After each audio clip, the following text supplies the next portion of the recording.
This is WDSU News at 6. Minnie Mouse, Mickey Mouse, Princess Tiana, Cinderella, Shrek, Goofy D, Doc, Dwarf, Bashville.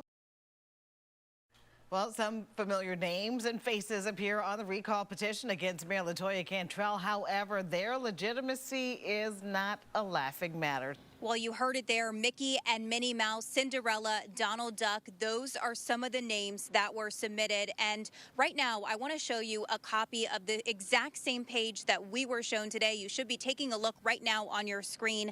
This lists Disney characters and cartoons as voters. As you can see, their addresses were written as places like Fairy Tale Way.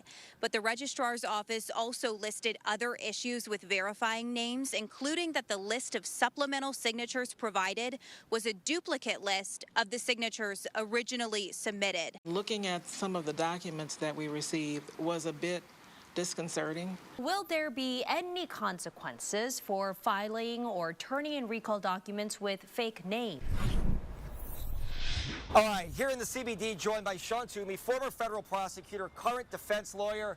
You know all the facts. Is it possibly a crime when somebody falsifies a document, like a public document like this? Yeah, you can take a pick from a number of crimes, state or federal. On the state level, we got a statute right on point. Title 18, Section 1461 explicitly makes it a crime to put a fictitious or fraudulent name on an election document.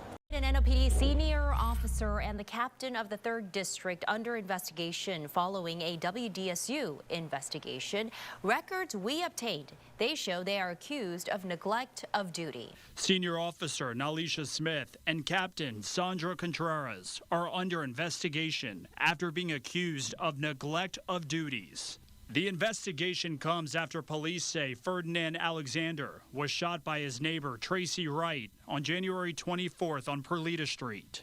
We will live with the memory of seeing him lying on the ground for over an hour, alone, dying, and seeing all of the officials out there that refused to help him. The average person might have walked up there and started attending to him, and he might very well have gotten shot right through a window, and that doesn't do anybody good. Now you got 2 people you got to deal with. The family says they regret calling 911 and they want body camera footage to be released. Have you been able to watch any of the body camera video at all, or? I have not watched the body camera video. Officer Smith has previous incidents that we have also uncovered. For those stories, head to the WDSU mobile app. It has been 2 months now since a task force was created by New Orleans Mayor LaToya Cantrell and a surge in violent crime. That's right. WDSU anchor Daryl Forges tells us one council member wants to see the progress. The task force will be laser focused on preventing violent crime.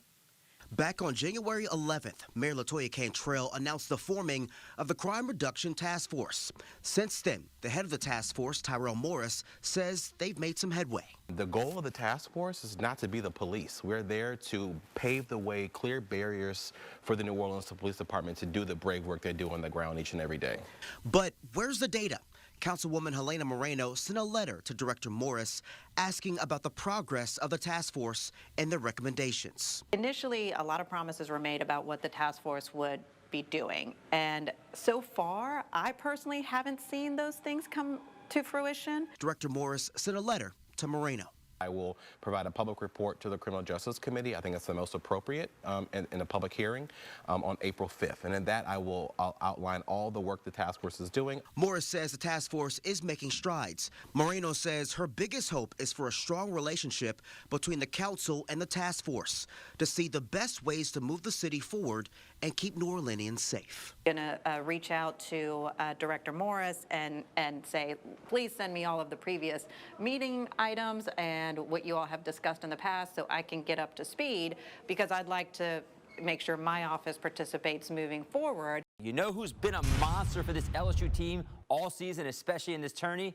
Of course, Angel Reese, 34-15 against Hawaii, then 25-24 in 6 blocks and a blowout win over Michigan. The first time a player has done that in the tourney since 2000. The Pelicans will just need to keep doing what they've done the last 2 wins. Blitz the Hornets early. The Pels have scored 64 points in the first half in each of the last 2 games, and a big reason for that success, big man Jonas Valanciunas. All right, we'll see you back here at 10 o'clock.